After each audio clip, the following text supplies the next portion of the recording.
അയോധ്യയിൽ രാമക്ഷേത്രം ഉയർന്നപ്പോൾ ഇടതുപക്ഷം ചൂണ്ടിക്കാട്ടിയൊരു കാര്യമുണ്ട്. രാജ്യത്താകമാനം സംഘപരിവാർ സൃഷ്ടിച്ചിട്ടുള്ള വർഗീയ അതിക്രമങ്ങളുടെ ബീഭത്സരൂപം ഇനി വരാനിരിക്കുന്നു എന്നതാണ്. ഇവിടെ നമുക്ക് കാണാൻ കഴിയുന്നത് അതേ കാര്യമാണ്. അന്ന് നമ്മുടെ രാജ്യത്തെ പൗരാവകാശങ്ങളുടെ അടിസ്ഥാനം തന്നെ നമ്മുടെ ഭരണഘടനയാണ്. നിർഭാഗ്യവശാൽ ആ ഭരണഘടനയുടെ ശില്പിയെപ്പോലും അപമാനിക്കാൻ മടിയില്ലാത്തവരാണ് നമ്മുടെ രാജ്യത്ത് ഇപ്പോൾ അധികാരത്തിലിരിക്കുന്നത്. രാജ്യസഭയിൽ ഭരണഘടനാ ഭേദഗതിയെക്കുറിച്ച് നടന്ന ചർച്ച നമ്മുടെ എല്ലാം ശ്രദ്ധയിലുള്ളതാണ്. ആ ചർച്ചയിലാണ് ഭരണഘടനാ ശില്പികളിൽ പ്രധാനിയായ ഡോക്ടർ അംബേദ്കറെ ആക്ഷേപിക്കുന്ന രീതിയിലുള്ള പരാമർശം ആഭ്യന്തരമന്ത്രിയിൽ നിന്നുണ്ടായത്.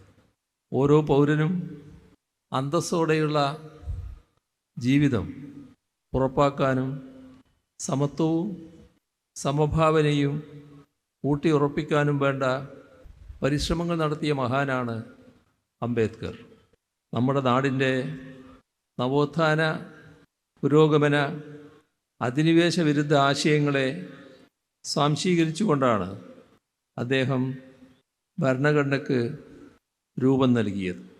ഒരു വ്യക്തിക്ക് ഒരു വോട്ട്, ഒരു വോട്ടിന് ഒരു മൂല്യം എന്ന തത്വം ഉറപ്പുവരുത്തിക്കൊണ്ട് രാഷ്ട്രീയ കാര്യങ്ങളിൽ സമത്വം നേടാൻ നമുക്ക് കഴിഞ്ഞുവെന്നും എന്നിരുന്നാലും സാമൂഹ്യവും സാമ്പത്തികവുമായ അസമത്വങ്ങൾ ഇല്ലാതാക്കിയാൽ മാത്രമേ പൂർണ്ണതോതിൽ സമത്വത്തിലധിഷ്ഠിതമായൊരു സമൂഹം കെട്ടിപ്പടുക്കാൻ കഴിയൂ എന്നുമാണ് ഭരണഘടന അവതരിപ്പിച്ചുകൊണ്ടുള്ള ഭരണഘടനാ അസംബ്ലിയിലെ ചർച്ചയിൽ അംബേദ്കർ പറഞ്ഞത്.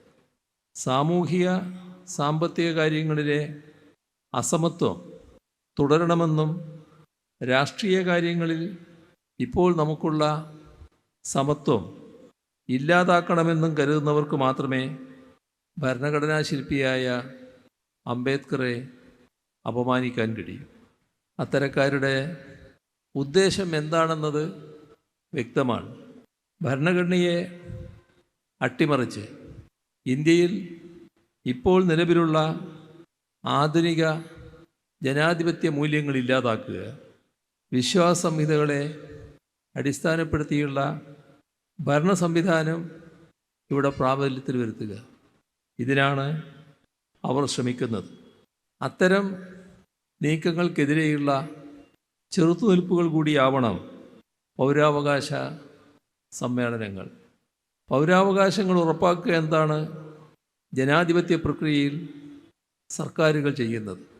എന്നാൽ വർത്തമാനകാല സാഹചര്യത്തിലെ രാജ്യത്തിൻ്റെ പൗരാവകാശങ്ങളുടെ നില എല്ലാവർക്കും ബോധ്യമുള്ളതാണ്. പൗരാവകാശങ്ങൾ ഉറപ്പാക്കുകയല്ല, ഹനിക്കപ്പെടുകയാണ്.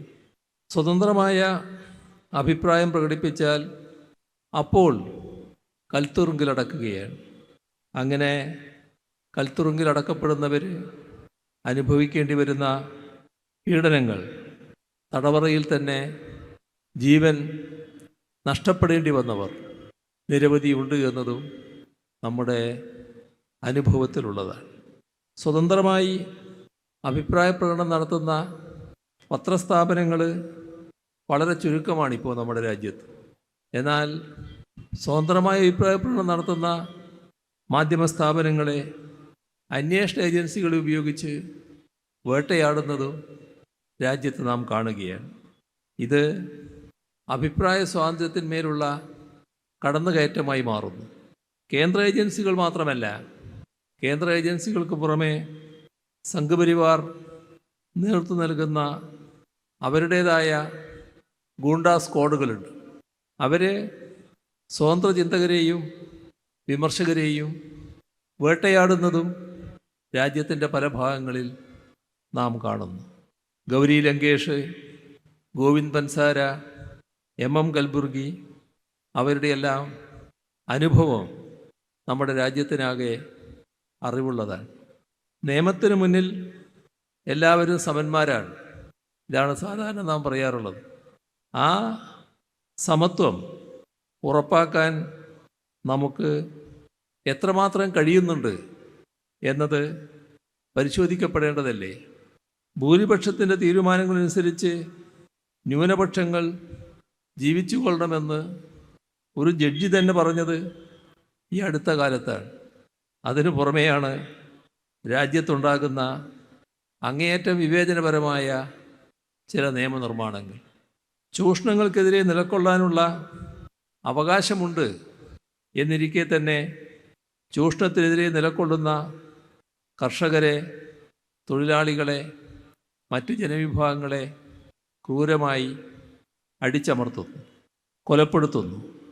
തൊഴിലാളിയെ യഥേഷ്ടം തൊഴിലെടുപ്പിക്കുന്നതിന് തൊഴിലുടമയ്ക്ക് അവകാശം നൽകുന്ന നിയമനിർമ്മാണമാണ് രാജ്യത്ത് നടന്നിട്ടുള്ളത്. വളരെ ക്രൂരമായ നില നേരത്തെ ഉണ്ടായിരുന്നു.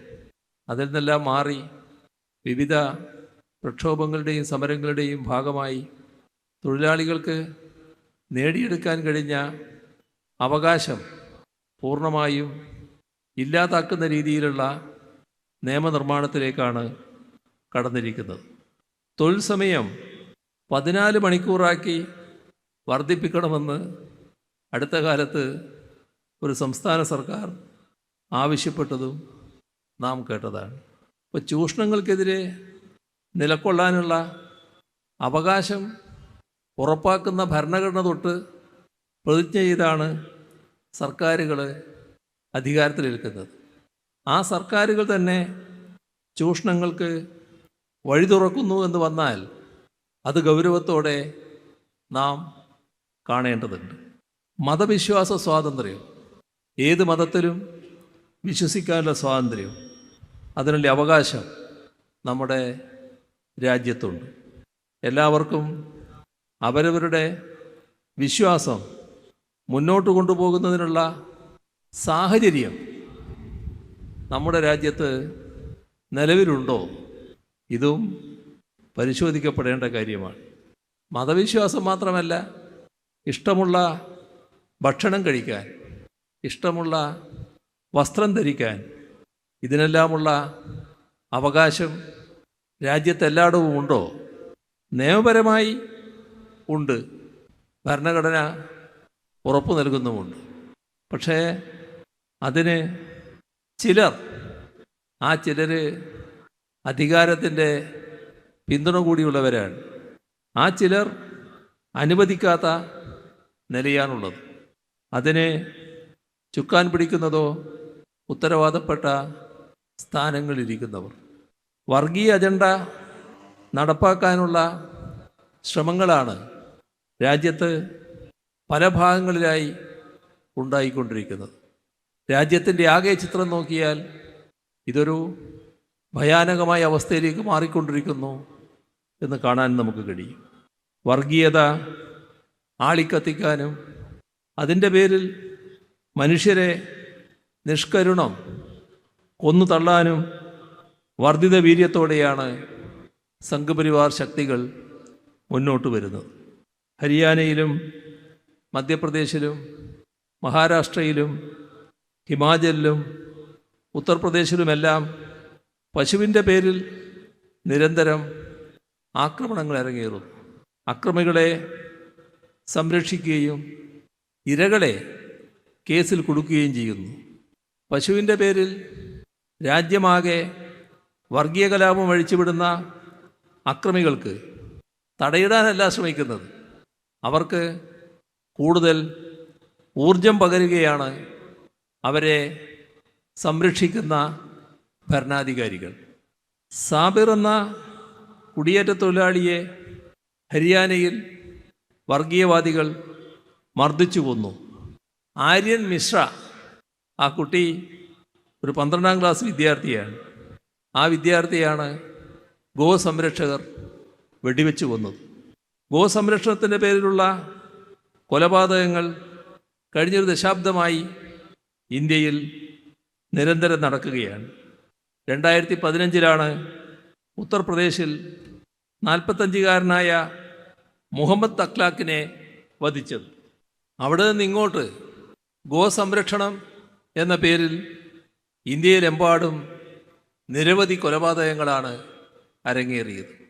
ഇതിനെക്കുറിച്ച് സംസാരിക്കാനോ ഈ കൊലപാതകങ്ങളെ അപലപിക്കാനോ ആ കൊലപാതകികൾക്കെതിരെ ആവശ്യമായ നിയമ നടപടികൾ ഉറപ്പുവരുത്താനോ ഉത്തരവാദപ്പെട്ട സ്ഥാനങ്ങളിലിരിക്കുന്ന ആളുകൾ തയ്യാറാകുന്നില്ല. കഴിഞ്ഞ 10 വർഷം കൊണ്ട് 60ഓളം കൊലപാതകങ്ങൾ, 300-ലധികം ആക്രമണങ്ങൾ ഈ ഗോസംരക്ഷണത്തിൻ്റെ പേരിൽ രാജ്യത്ത് നടന്നിട്ടുണ്ട്. കണക്കുകൾ പറയുന്നത് 2018 സുപ്രീം കോടതി ഇക്കാര്യത്തിൽ അടിയന്തര ഇടപെടലുകൾ നടത്തി. എന്നിട്ട് പോലും ഇതിനെതിരെ എന്തെങ്കിലും ചെയ്യാൻ അധികാരത്തിലിരിക്കുന്നവർ തയ്യാറായിട്ടില്ല. ഭരണഘടനാ സ്ഥാപനമാണ് സുപ്രീം കോടതി. രാജ്യത്തിൻ്റെ പരമോന്നത കോടതിയാണത്. ആ സുപ്രീം കോടതിയോട് സംഘപരിവാറിനുള്ള നിഷേധാത്മക നിലപാടാണ് ഈ സമീപനത്തിലൂടെ വ്യക്തമാക്കുന്നത്. ഇപ്പോഴത്തെ കേന്ദ്ര സർക്കാർ അധികാരത്തിൽ വന്ന് അധികം താമസിയാതെ തന്നെ വഖഫ് നിയമ ഭേദഗതി ബില്ലുമായി വന്നത് എങ്ങോട്ടാണ് പോക്ക് എന്നുള്ളതിൻ്റെ സൂചനയായി തന്നെ കാണാവുന്നതാണ്. ഇപ്പോൾ മദ്രസകളെയും ലക്ഷ്യം വെച്ചിരിക്കുന്നു. വഖഫ് സ്വത്തുക്കളാകെ പിടിച്ചെടുക്കാനും ന്യൂനപക്ഷ അവകാശങ്ങളെല്ലാം ഇല്ലാതാക്കാനുമുള്ള ഗൂഢതന്ത്രത്തിൻ്റെ ഭാഗമാണ് നിയമ ഭേദഗതി എന്ന് NDA ഘടകകക്ഷികൾക്ക് പോലും പറയേണ്ടി വന്നു. അതിനെതിരെ അവർക്ക് രംഗത്തും വരേണ്ടി വന്നു. അങ്ങനെയാണ് ആ ബിൽ പാർലമെൻ്ററി സമിതിക്ക് വിട്ടത്. സംഘപരിവാറിൻ്റെ ന്യൂനപക്ഷ വിരുദ്ധത ചിലർ കാണുന്നത് മുസ്ലിം ജനവിഭാഗങ്ങളെ മാത്രമേ ബാധിക്കൂ എന്നാണ്. എന്നാൽ BJP ഭരിക്കുന്ന സംസ്ഥാനങ്ങളിൽ മതപരിവർത്തന നിരോധന നിയമങ്ങൾ പാസാക്കി ക്രിസ്ത്യൻ ന്യൂനപക്ഷത്തിനെതിരായ കടന്നാക്രമണം അവർ കടുപ്പിക്കുകയാണ് എന്നതാണ് വസ്തുത. 1 വർഷത്തിലധികമായി. എന്നിട്ടും മണിപ്പൂരിലെ കലാപം ഇപ്പോഴും കെട്ടടങ്ങിയിട്ടില്ല.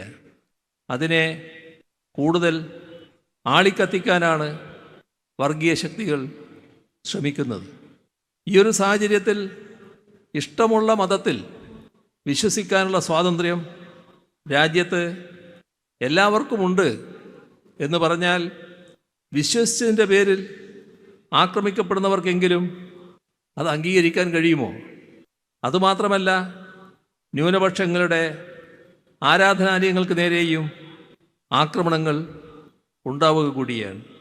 ഇവിടെ വ്യാപകമായി അത്തരം നീക്കങ്ങൾ ശക്തിപ്പെടുത്തുന്ന നിലയാണ് എന്ന വാശിയാണ് സംഘപരിവാർ കാണിക്കുന്നത്. അപ്പോൾ ഈ വാശി ഇവിടെ നടപ്പില്ല എന്ന ഇടപെടലാണ് നാം കൂട്ടായി നടത്തേണ്ടത്. ഡൽഹിയിൽ സമാധാനപരമായി CAA വിരുദ്ധ പ്രക്ഷോഭം നടന്നപ്പോൾ അതിനെതിരെ BJP നേതാക്കൾ രംഗത്തെത്തി. പ്രക്ഷോഭകരെ വെടിവെച്ച് കൊല്ലാൻ ഒരു കേന്ദ്രമന്ത്രി തന്നെ ആഹ്വാനം ചെയ്യുന്ന നിലവരെയുണ്ടായി. ആ ഘട്ടത്തിൽ ഡൽഹിയിൽ കലാപം പൊട്ടിപ്പുറപ്പെട്ടതും നാം ഓർക്കേണ്ടതാണ്. ഡൽഹി പോലീസ് അതിന് കൂട്ടുനിന്നപ്പോൾ കലാപാന്തരീക്ഷം ശാന്തമാക്കാൻ അവിടെ പ്രക്ഷോഭകർക്ക് ഐക്യദാർഢ്യം പ്രഖ്യാപിച്ചുകൊണ്ട് ഇപ്പോൾ നമ്മുടെ കൂടെയില്ലാത്ത അന്തരിച്ചുപോയ സഖാവ് സീതാറാം യെച്ചൂരി അടക്കമുള്ള ഇടതുപക്ഷ നേതാക്കൾ ഓടിയെത്തിയത് നാം ഈ ഘട്ടത്തിൽ ഓർക്കേണ്ടതാണ്. എന്നാൽ അവരെ പ്രതി ചേർത്തുകൊണ്ടാണ്, സീതാറാം യെച്ചൂരി അടക്കം പ്രതി ചേർത്തുകൊണ്ടാണ് അന്നത്തെ ഡൽഹി പോലീസ് കേസ് രജിസ്റ്റർ ചെയ്തത്.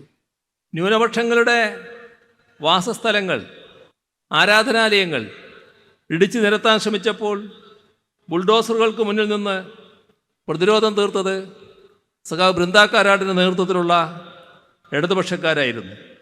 NIA ഭേദഗതി നിയമം ന്യൂനപക്ഷ വിരുദ്ധമാണെന്ന് ഉറക്കെ പ്രഖ്യാപിച്ചുകൊണ്ട് അതിനെതിരെ ശക്തമായ നിലപാടുകളും ഉൾച്ചേർന്നിട്ടുണ്ട്. ഇത്തരമൊരു ചരിത്ര പശ്ചാത്തലത്തിൽ നിന്ന് വേണം ഭരണഘടനയെ വായിക്കാനും പഠിക്കാനും. അതുവഴി പൗരാവകാശങ്ങൾ എന്താണെന്ന് മനസ്സിലാക്കാനും. നാം കാണേണ്ടത് നാം അനുഭവിക്കുന്ന അവകാശങ്ങൾ ആരും ദയാപൂർവം വെച്ച് നീട്ടി തന്നതല്ല. നിരവധി പോരാട്ടങ്ങളിലൂടെ നാം നേടിയെടുത്തതാണ്. ആ ബോധ്യം നമ്മളിൽ എല്ലാവരിലും ഉണ്ടാവണം. അപ്പോഴാണ് പൗരാവകാശങ്ങൾ സംരക്ഷിക്കപ്പെടേണ്ടതിൻ്റെ ആവശ്യകത കൂടുതൽ തെളിമയോടെ ബോധ്യമാവുക. ആ അവബോധം സൃഷ്ടിക്കാനുള്ള ഇടപെടലായിട്ട് കൂടി ഈ സമ്മേളനം മാറുമെന്ന് തന്നെയാണ് പ്രതീക്ഷിക്കുന്നത്. മറ്റ് രാജ്യങ്ങളുടെ ഭരണഘടനയെപ്പോലെ ഇന്ത്യൻ ഭരണഘടന കേവലമായ ഒരു നിയമപ്രമാണം മാത്രമല്ല, അതിനെ വ്യത്യസ്തമാക്കുന്നത് അതിൻ്റെ പരിവർത്തനോന്മുഖമായ സ്വഭാവമാണ്. ലെജിസ്ലേച്ചറിൻ്റെയും എക്സിക്യൂട്ടീവിൻ്റെയും ജുഡീഷ്യറിയുടെയും പ്രവർത്തന ഘടനകളെക്കുറിച്ച് പ്രതിപാദിക്കുന്നതോടൊപ്പം തന്നെ നമ്മുടെ സമൂഹത്തെ സമത്വത്തിലും മതനിരപേക്ഷതയിലും ഊന്നിയ ജനാധിപത്യ സമൂഹമാക്കി മാറ്റി തീർക്കാനുള്ള പ്രവർത്തനങ്ങൾ എന്തൊക്കെയാണെന്ന് കൂടി നമ്മുടെ ഭരണഘടന പ്രത്യേകം എടുത്തു പറയുന്നുണ്ട്. ഇതെല്ലാം മതനിരപേക്ഷതയും ഉറപ്പാക്കുന്ന പ്രവർത്തനങ്ങൾ ഏറ്റെടുത്ത് നമുക്കേറെ ദൂരം മുന്നോട്ട് പോകേണ്ടതുണ്ട് എന്നതാണ് ഭരണഘടനാ ശില്പികളുടെ ദീർഘവീക്ഷണം. ഇത് കണക്കാക്കി നാം കാര്യങ്ങൾ ഗൗരവത്തോടെ ഉൾക്കൊണ്ട് മുന്നോട്ട് നീങ്ങാനാവണം. പൗരാവകാശങ്ങൾ ഹരിക്കാൻ ആരെയും അനുവദിക്കില്ല. അതിൻ്റെ അടിസ്ഥാനമായി നിൽക്കുന്ന ഭരണഘടന തകർക്കാൻ ഏത് കൊലക്കൊമ്പൻ വന്നാലും നാം ജനങ്ങൾ അനുവദിക്കില്ല എന്ന ദൃഢനിശ്ചയമായിരിക്കണം നമ്മുടെ ഭാഗത്തുനിന്നുണ്ടാകേണ്ടത് എന്ന് മാത്രം പറഞ്ഞുകൊണ്ട് മറ്റു കൂടുതൽ കാര്യങ്ങളിൽ കടക്കാതെ ഔപചാരിക